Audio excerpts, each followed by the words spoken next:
자, 안녕하세요. 조로조입니다. 안녕하세요. 백패킹 조교 노수관 남. 아, 이제 조교됐어요? 네. 오늘 알려드려야 되는 오늘 컨텐츠가 오늘 초보자들 위한 컨텐츠다 보니까 또 우리 조교로 돼서 나름 그래도 우리 노숙한 남님이 백패킹 고수이기 때문에 고수는 네. 아니에요. 요즘에 이제 썩은 물로 이 컨텐츠를 뭐라고 해야 될까요, 노숙님? 이 정도만 알고 나면 어디 가서 저기 찬밥 대우만 받는다. 이 정도만 하면은 뭐 허니처럼 된다. 우리 문부터 되자. 무한테 되자. 허니처럼 한다. 이 모든 취미가 용어가 굉장히 중요합니다. 그럼요. 그렇죠. 용어를 좀 알고 있어야 어디 가서도 이렇게 좀 말이라도 한마디. 그렇지. 그래서 오늘 백패킹 용어, 특히 이런 초보자분들이 궁금해할 수 있고 모를 수도 있는 용어들을 저희가 아주 쉬운 용어인데 누군가 물어봐도 알려주질 않아요. 우리처럼 그렇지. 친절하게 알려주는 사람들이었기 때문에. 그리고 물어보기도 좀 그럴 수 있어. 물어보기가 좀 내가 초보자 같으니까. 팩다운 해야 돼. 팩다운 뭐야? 그러면 뭐 하는 거야? 조교님 뭐 다음에 뭐 심화반 있어요? 심화반 이제 중급반도 있고 심화반. 보충반도 있고. 예, 그럼요. 그때 그럼 보충 적어야죠. 오늘 입문반. 예, 오늘 입문 반갑습니다. 빨간 모자를 사는 네, 아쉽네. 한번 해야 되겠네요. 빨간 모자. 다음에 빨간 모자 가시죠. 네, 빨간 모자 하나 사가지고. 알겠습니다. 그래서 오늘 이 백패킹 용어를 저희가 크게 지금 하나, 둘, 셋, 넷, 5개로 좀 분류해놨죠. 5가지 텐트, 매트, 배낭, 뭐 그리고 침낭. 그리고 이렇게, 맞아 기타. 뭐 기타. 나머지. 기본적으로 꼭 필요한 거 4개 이 정도 선에서만 알고 계셔도 충분하게 대화를 하시거나 캠핑하시면서 백패킹 하시면서 좀 즐거울 수 있을 거예요. 그렇죠. 용어를 이게 모르는 거랑 아는 거랑 엄청 차이가 많으니까. 그렇죠. 그래서 이 영상을 끝까지 보시고 한번 오늘 용어들 한번 간단하고 정확하게 한번 알아보도록 하겠습니다. 오픈이 제일 길어요. 자, 그럼 이것만 알면 백패킹 초보 탈출할 수 있어. 한번 가시죠, 빠르게. 가시죠. 텐트 용어 나옵니다. 텐트 용어가 참 많은데 먼저 싱글월 더블월. 싱글월 더블월. 가장 많이 쓰죠. 싱글월. 너 텐트 뭐야? 나 싱글월이야. 나 더블월이야. 뭐 아니면 뭐 이런 거 있잖아. 근데 초보자들 몰라. 그래. 무슨 말인지 몰라. 싱글월 더블월 무슨 말이야 이거. 나 싱글이야. 나 더블이야. 뭐 이런 건가? 이제 간단하게 설명하면 사전적인 의미 그대로 월이 벽이잖아요. 벽이 싱글, 벽이 하나 있냐, 2개 있냐 이 차이인데 말 그대로 싱글월은 정말 들어가면 바로 이너인 텐트. 하나 벽으로 돼 있어서 이런 구조로 되어 있는 게 싱글월이고 싱글월은 텐트 설치가 굉장히 간편하다는 장점이 있어요. 이제 그렇죠. 싱글월처럼 간편하게 하는 더블도 있긴 한데 그렇죠. 싱글월은 기본적으로 뭐 X자 크로스로 한다든지 그런 식으로 간단하게 갈 수 있는 공격형 텐트. 그죠. 또 이제 좀 이따 많이 나올 건데 이게 비슷한 류긴 한데 일단 벽이 하나다. 네네. 그래서 들어가면 바로 안으로 들어갈 수 있다라고 하면 될 거고 더블월은 반대로 두 겹이니까 전실이 또 인어가 있습니다. 그렇죠. 이것도 설명을 할 건데 그냥 두 겹이라고 생각하면 될 것 같아요. 두 겹이에요. 그래서 텐트가. 이제 가장 큰 점으로 보자라면은 더블월 텐트가 조금 더 설치가 시간이 오래 걸려요. 어렵거나 그러진 않은데 설치 시간이 좀 더 오래 걸리고 이제 가장 큰 차이점이라면은 이제 결로 부분. 그렇지, 이제 결로지. 이거는 후반에도 나올 거지만 결로 부분 같은 경우에는 좀 약간 차이가 많이 나는 제품들이에요. 싱글월이 결로가 상대적으로 많고 더블월이 결로가 상대적으로 그렇죠. 적습니다. 빨리빨리 가시죠. 그 다음에 용어가 1P, 2P, 3P, 뭐 1P, 2P, 3P, P가 들어가는 용어가 있습니다. 텐트 보시면 이거 초보자분들이 이게 뭔 말이지? 라고 할 수 있거든요. 있죠. 있죠. 그래서 뭐 간단히 설명해 주시면 1인용, 2인용, 3인용. P가 person, people, person이겠죠? person이겠죠. 그래서 1인용, 2인용, 3인용. 근데 요즘은 1.5P, 2.5P 또 이런 식으로 나오고 있어요. 네, 이런 식으로 있어요. 보통 그리고 저희들이 대부분적으로 백패킹 하시는 분들이 많이 쓰시는 사이즈가 2P, 2P를 많이 써요. 그러니까 뭐 1P 같은 경우는 안에 배낭도 넣고 뭐 이것저것 하기에는 좀 작은 편이 있고 3P를 하기에는 너무 헤비하고. 너무 커요. 네. 그래서 그 사이에 막 1.5P도 나올 수 있는데 1.5P도 은근 많이 쓰는 것 같더라고요. 그렇죠. 혼자 쓸 때. 1.5P도 뭐 정확하게 정해져 있는 사이즈는 아닌데 보통 백패킹을 했을 때 한 사람당 사이즈가 60cm 정도로 해가지고 돼 있고 또 이제 대각선으로 또 그렇죠, 되기 그렇죠. 때문에 되게 그렇게 넓진 않아요. 두 명이 자기에는 성인 남자 두 명이 자기에는 좀 약간 그렇게 크진 않습니다. 그리고 이 백패킹 텐트가 거진 2P가 많잖아요. 근데 이게 또 제조사마다 텐트마다 워낙 뭐 120, 130, 뭐 적은 거 110 그 폭이 다르기 때문에 이거는 구매하실 때 한번 스펙을 꼭 체크하시는 게 나을 것 같아요. 그리고 구매할 때 가끔 이런 경우 있어요. 그 대부분적으로 정직한 분들이 많이 있지만 가끔 2P가 다 팔려가지고 3P를 팔아야 되는 상황들은 요즘 2업 데는 두피는 좁아갖고 못 써요. 3피 아. 써야 돼요. 이런 분들이 있으세요. 그래서 140, 150, 160 네, 이렇게 하신 분들이 있으세요. 그래가지고 그런 분들이 있으니까 꼭 이제 혼자라면은 2피 이상은 힘들어요. 네, 그러니까 혼자 쓰신다라면 2피 이하로 보시는 게 그렇죠, 그렇죠. 추천드립니다. 팩다운. 팩다운 이거 모르는 사람 많아요. 팩다운이 은근 저도 댓글 많이 달렸어요. 팩다운이 무슨 말이에요? 라는. 팩다운이 뭐예요? 팩다운이 팩다운.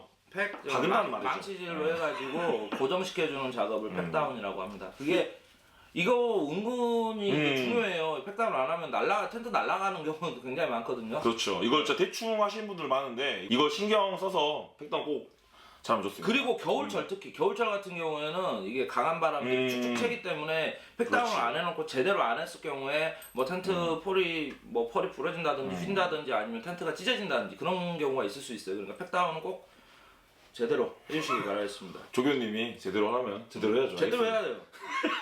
팩 종류 저희 간단하게 가죠. 간단하게 너무 많아요. V팩, 뭐 Y팩, 뭐 기본팩, 그리고 또 데크팩. 데크팩에서도 뭐 오징어, 뭐 나사식 이런 게 있는데 이거는 저희가 좀 이미지를 해가지고 간단하게 설명을 하면 이제 기본팩 같은 경우에는 우리 막 그 텐트 살 때 회사마다 다 달라요. 네. 회사마다 어떤 데는 그냥 그 저기 물음표. 그냥 물음표 이렇게 해서 알루미늄 주는 데도 있고 어떤 때는 쇠 주는 데도 있고 플라스틱 주는 데도 있고 뭐 굉장히 달라요. 그래서 어떤 데는 기본팩을 뭐 Y팩 주는 데도 있고 그렇지. 그러는데 그래서 이거는 제일 많이 쓴 게 V팩이지 않나? V팩, Y팩. 그렇죠. V팩이 가장 많이 있고 그리고 이제 DAC로 된 V팩 이제 또 가장 네. 그레이까지 하면 또 끝도 없으니까 그렇죠, 여기까지만 그렇죠. 하고 네, 데크팩도 한번 나사식 돌리는 거. 나사식. 나사식 돌리는 거. 그게 이제 보통 저희가 백패킹 갈 때 땅이냐 아니면 그렇지. 데크냐에 따라 틀린데 어떤 분들 가게 되면 망치 데크에다가 데크 그 땅에 박는 데크를 박으신 분도 있어요. 맞아, 한 번씩 데크에 박히는 게 그거 있는데 굉장히 그 무시가는 겁니다. 이거 데크가 손상이 가기 때문에 뭐 가장 좋은 거는 저는 오징어 팩을 추천을 해드릴 수 맞아, 있어요. 나사도 좀 손상이 네, 되니까. 나사도 손상이 되니까. 그러니까 맞아, 나사 맞아, 같은 맞아. 경우는 그 사이사이마다 간격이 있으면 근데 되긴 그 사이에 한데, 끼면 되니까. 근데 나사팩이 어떻게 보면 데크에서는 가장 튼튼하긴 한데 그런데 오징어 팩을 될 수 있습니다. 그 파손 같은 경우 다른 사람도 또 써야 되는 거기 때문에 오징어 팩, 나사팩 말고 오징어 팩을 맞습니다. 전 추천을 해주고 싶어요. 그래서 이제 백패킹이나 뭐 캠핑 가실 때 일반 땅이냐 데크냐 이걸 선택을 하실 때 이 가져가는 팩돌이 다르다. 그리고 우리 샵하우스도 선택할 수 있습니다. 네, V팩, 데크팩을 꾸렁보? 렌탈 하실 때 선택할 수 있으니까 둘 다 주라고 하시는 분도 있어요. 그럴 수 어디를 있어요. 갈지 모르니까. 네, 그럼 둘 다. 그리고 데크 쪽으로 갔는데 자리가 많아 버리면 옆에서 쳐야 되니까. 그렇죠, 그렇죠. 그러니까 아무튼 많이 이용해 주시고. 네, 빠르게 하시. 이거 뭐예요, 근데? 이거는 지금 보통 일반 팩이 아니라 이거 같은 콘크리트. 그래 콘크리트 팩이구나. 콘크리트 못이에요. 못에다가 이걸 해놓은 건데 이거 같은 경우는 겨울철. 보통 우리가 그냥 일반 팩 받게 되면은 안 뽑히거든요. 그러죠. 어른 같은 경우 잘 안 바뀌고 휘기도 하고 그러기 때문에. 빙박에서도 좀 많이 하는. 빙박에서 많이 쓰는 팩입니다. 이런 거 저거 같은 선물입니까, 조교님? 아니요. 알겠습니다. 자, 그다음 빠르게 가시죠. 뭐 길어지고 있습니다, 영상이. 자, 그다음 용어가 전실 이너 플라이. 이것도 모르는 경우가 좀 있겠죠. 전실 이너 플라이 공통적인 부분이 더블월에서 나오는 방식인 거죠. 그렇지. 이제 싱글월은 없는 거예요. 더블월 같은 경우 전실은 그냥 앞에 그냥 배낭을 놓는다든지 아니면 신발을 놓는다든지 앞에 있는 조그마한 공간이에요. 약간 조리를 할 수 있는 공간이기도 하고. 근데 솔직히 거기서 조리 못 하잖아. 그렇지. 그러니까 뭐 신발 넣을 수 있는 공간인데, 네. 근데 전실이 또 있고 없고가 은근 또 차이가 나니까. 그럼요. 근데 전실을 실제로 좋아하시는 분들은 전실 있는 텐트만 사용하기 때문에 요거는 그 자기의 백패킹 그 성향에 따라서 좀 갈릴 수 있다고 저는 생각합니다. 텐트가 거의 전실에 있는 거예요. 저는 더블월 텐트에 전실에 있는 걸 좋아하기 때문에 저는 그렇죠. 거의 이렇게 쓰고 있습니다. 싱글월의 단점 부분 같은 경우 전실이 없다. 전실이 없다라는 부분을 하려고 추가적인 베스티블 같은 걸 추가해서 확장하는 그렇죠, 경우들이 그렇죠. 있어요. 그래서 그것도 전실로 봐야 되겠죠. 근데 이제 무게가 별도고 부피가 별도이기 때문에 뭐 그건 쓰는 건 자유겠죠. 그렇죠. 그러니까 이제 싱글홀 텐트를 쓰고 있는데 좀 전실이 필요하다 하면 베스티블 챙겨서 설치하면 되니까. 그렇죠. 내 별도 구매라는 거야. 그렇죠.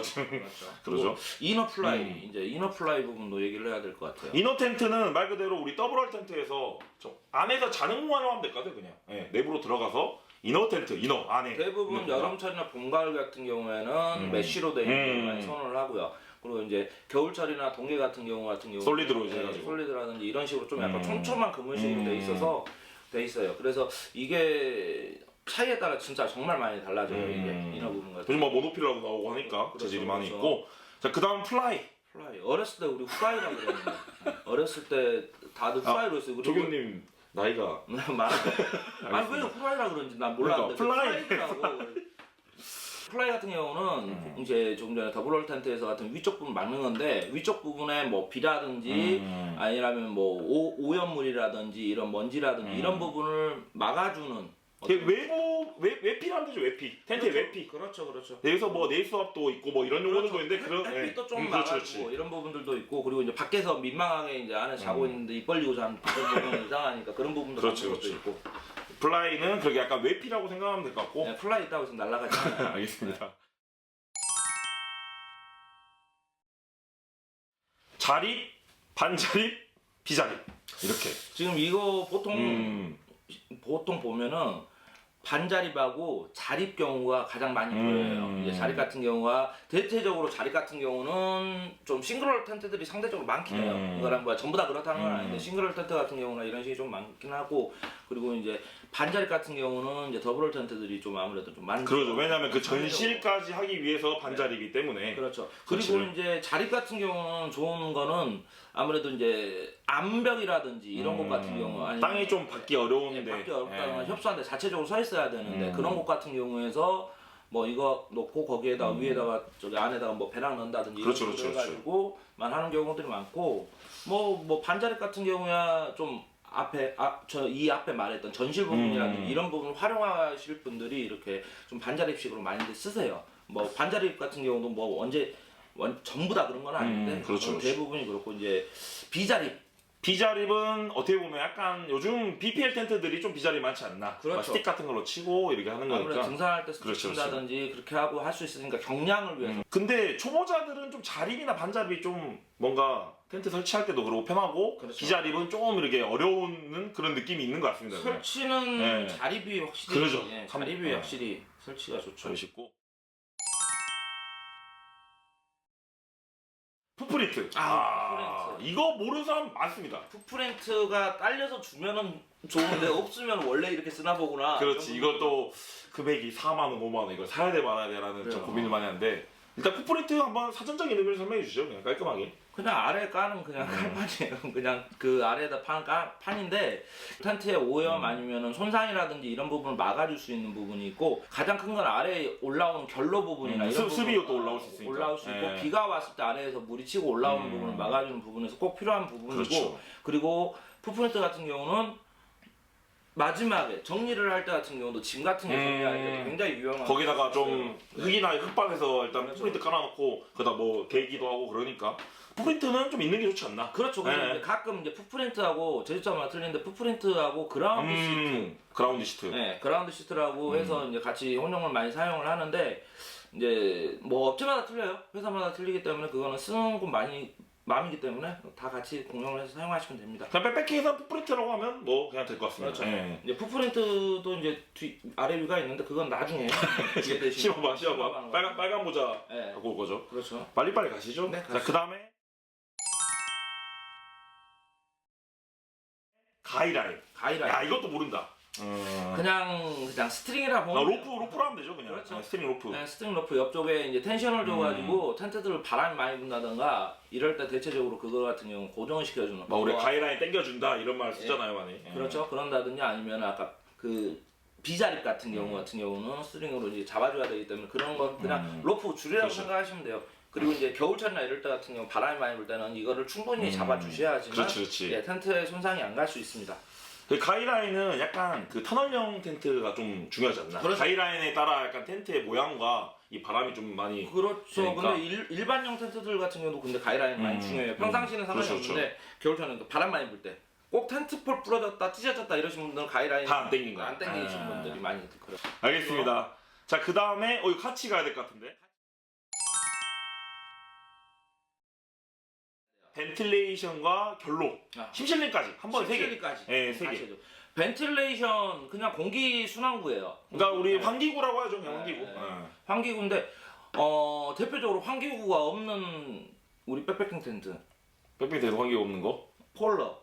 그거 백패킹 텐트라고 애매하지. 근데 약간 폴러 미니멀- 많이 쓰잖아. 그렇죠. 폴로족이 있어요. 폴로족들이. 근데 이제 어. 가장 그 뭐냐면 결로를 가장 없애는 시스템 중에 아까 더블월 같은 경우 그렇게 공간을 둬서 이제 이중으로 하는 경우가 있고 그리고 벤틸레이션으로 해서 그렇죠. 안쪽에 공기를 조성이 순환시키는 되죠. 방식이 있어요. 그래서 벤틸레이션이 크면 클수록 아무래도 순환이 잘 되죠. 그렇죠, 근데 그렇죠. 대신에 외부의 공기빈이나 이런 부분이 좀 유입이 될 수 있기 때문에 겨울철엔 추울 수가 있는 네, 부분이 그럴 있죠. 수도 있고 네. 그리고 이제 결로라는 부분은 100% 결로를 막는 백패킹 텐트는 없어요. 이게 일단 결로라는 말을 초보자분들이 모를 수 있으니까 그냥 물에 젖는다라고 생각하면 될 것 같아요. 우리 온도 차이가 있어가지고 텐트에 좀 습이 차는 경우 이걸 또 결로라고 하는데 차에 비 오는 날 차 안에 들어가 있으면 차 안에 습이 차는, 이게 습 차듯이 이렇게 뿌얘지잖아요. 그런 경우처럼 생기는 게 결로인데 그게 많이 심할 경우 같은 경우는 텐트 안쪽에 자고 있는데 물 떨어져. 물 물 떨어지고 떨어지기도 하고 뭐 침낭 같은 거 젖어가지고 그것 그렇지, 때문에 좀 약간 저체온으로 떨어진다든지 이럴 수가 있기 때문에 꼭 벤틸레이션이 있는지도 확인해 주시는 게 좋습니다. 알겠습니다. 결로까지 했고 이거 심실링. 심실링은 하나 그냥 비 새는 거 막아주는 물 들어오는 거 막아주는 거 심실링. 그렇죠, 그렇죠. 이것도 심실링도 뭐 테이프도 있고 심실액도 있고 뭐 많은데 스프레이도 있고 별게 많은데 네. 심실링은 그냥 좀 자기 텐트가 좀 오래됐다 하면 한 번씩 이렇게 봐서 좀 심실이 뜯어졌다 하면 좀 보완해 줘야 되지 않나? 저는 그냥 텐트를 바꾸는 거죠. 심실링은 이게 힘들어요. 하긴 이거 또 보내면 또 그러게 되니까. 그럼요. 심실링은 힘들어요. 그 테이프로 그런 게 노후되면 많이 그렇게 됐는데 저 같은 경우는 심실링 액으로 해서 이렇게 발랐거든요. 근데 밖에서 할 때 지저분하게 맞아. 있어요. 맞아. 자기가 하면 저도 액을 좀 해봤고 테이프도 해봤는데 그냥 맡기는 게 최고입니다. 아니면 바꾸는 게 최고던가. 아니면은 네. 저 중고나라에 빨리 파시고 저 당근하세요. 자, 그 다음 용어는 공격형 텐트. 그냥 공격형 하면 그냥 이렇게 생각하세요. 그냥 정면에서 나오는 거라 생각하세요. 그리고 진짜 빠르게 설치할 수 있고 아. 빠르게 도망갈 수 있고 아무튼 좀 어떻게 보면 공간도 좀 작게 차지하고 그렇죠. 출입구가 앞에 있는. 그게 이제 백패킹에서 되게 그냥 간소하게 빠르게 와서 경량으로 와서 이제 빠르게 설치하고 빠르게 하고 그리고 이제 특히 이제 비 오는 날이나 이럴 때 같은 경우도 보게 되면 빠르게 설치해야 되고 안쪽에서 들어가서 설치를 해야 된다든지 이런 경우들이 있기 때문에 굉장히 공격형으로 다니시면 작게 막 경량으로 이렇게 다니시는 분들이 많이 선호를 하는 텐트예요. 그러니까 조로조이네. 빠르게. 약간 빠르게. 본인은 공격이 아니죠. 알겠습니다. 본인 전투형이에요. 그 다음 근데 이거는 좀 아실 수도 있는데 이거 여성분들이 잘 모르겠다. 전투용 텐트. 뭐 전투용 텐트는 그냥 막 쓰는 거죠. 네. 이거는 나는 전투형이 비비색 아니 전투형 종에는 나는 오히려 텐트보다 해먹 차라리 해먹 텐트. 해먹이라든지. 이거는 그냥 텐트가 아닌 상태로 진짜 정말 이거는 경량을 넘어선 정말 협소하고 뭐 극악의 상황에서 써야 되는 경우를 저는 전투형이라고 봐야 될 것 같아요. 전투용을 막 쓰는 것도 있지만 네, 약간 그렇죠, 그런 그렇죠, 느낌이다. 그렇죠. 그리고 이제 그 중에서도 이제 비비색 같은 경우를 말할 수 있는데 비비색 같은 경우는 진짜 협소하고 장비를 많이 가져갈 수 없고 텐트 뭐 공간이 협소한 거 특히나 많이 사용하시는 분들이 그거 하시는 분들 비탐 하시는 분들 비탐 하시는 분들이 이제 빠르게 치고 좁은 데서 치고 빨리 가야 되기 때문에 비비색 같은 거 많이들 선호를 하세요. 근데 이제 캠핑장 갖고 오시면은 원숭이 됩니다. 비비스색 텐트를 우리 셰르파 조석이 저번에 샀어요. 그 불닭 거 노란 거 갖고 딱 한 번 쓰고 팔았어. 그러더라고. 사후세계를 경험할 수 있다고. 힘들어. 이게 관짝이니까 그냥 뭐. 그리고 비비색 가지고 왔는데 네. 그날 비 온다 죽는 거야. 그날. 아니 그냥 텐트에서 아무것도 할 수가 없대. 심지어 핸드폰 보는 것도 힘들대. 아니, 누워가지고 이렇게. 아니 누가 와서 툭 밀으면 죽는 거야.